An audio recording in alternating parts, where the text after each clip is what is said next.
అనకాపల్లి జిల్లా సిపిఎం కార్యవర్గ సభ్యులు అప్పలరాజు మీద పీడీ యాక్ట్ పెట్టి అరెస్టు చేయడం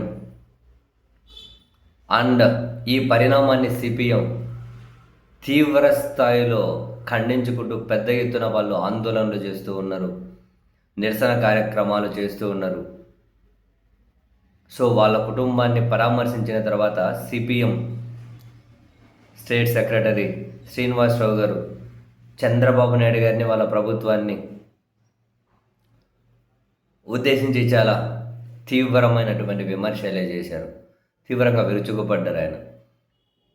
ఆంధ్రప్రదేశ్లో క్రిమినల్స్, భూ కబ్జాలు చేసేవాళ్ళు, హత్యలు చేసేవాళ్ళు, బ్యాంకులకు వేల కోట్ల రూపాయలు ఎగ్గొట్టేవాళ్ళు రాజ్యాంగ పదవుల్లో పనిచేస్తూ ఉన్నారు.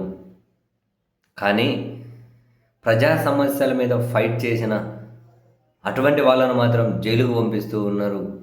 మీరు మూల్యం చెల్లించుకోక తప్పదు, ఇష్టరీతిన ప్రవర్తించుకుంటూ ఉన్నారు. బల్క్ డ్రగ్ బాధితులకు మద్దతుగా అప్పలరాజు ఫైట్ చేశారు అని చెప్పే తన మీద పీడీ యాక్టు వరుస పెట్టి కేసులు పెట్టి కలెక్టర్ పీడీ యాక్ట్ ద్వారా అరెస్ట్ చేయించి జైల్లో వేశారు. వీళ్ళకి దమ్ముంటే ఈ వ్యవస్థలకు చంద్రబాబు నాయుడు గారి మీద అన్ని కేసులు ఉన్నాయి. తాను సీఎం అయిన తర్వాత ఆ కేసులను ఆయన కొట్టేయించుకుంటూ ఉన్నారు.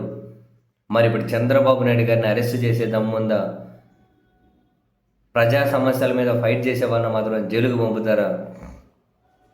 దమ్ముంటే చంద్రబాబు నాయుడిని అరెస్ట్ చేయండి అని చెప్పి ఆయన చాలా తీవ్రంగానే ఇక్కడ తాగలే, కందుకూరు దగ్గర తొక్కిసలాట, గోదావరి పుష్కరాల్లో తొక్కిసలాట, అంతమంది చనిపోయారు.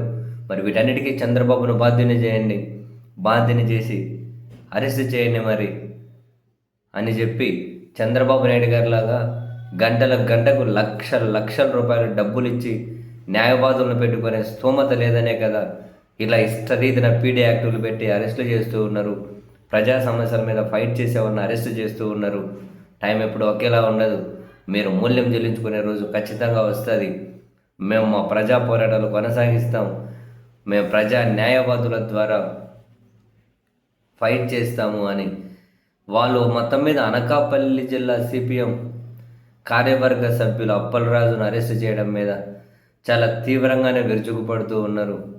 ఆందోళనలు అవి వేసిన మరి ఏకంగా బల్క్ డ్రగ్ బాధితులకు, మత్స్యకారులకు అండగా ఆయన ఫైట్ చేశారని చెప్పి కక్ష కట్టి కేసులు పెట్టారు అన్నది వీళ్ళ అలిగేషన్.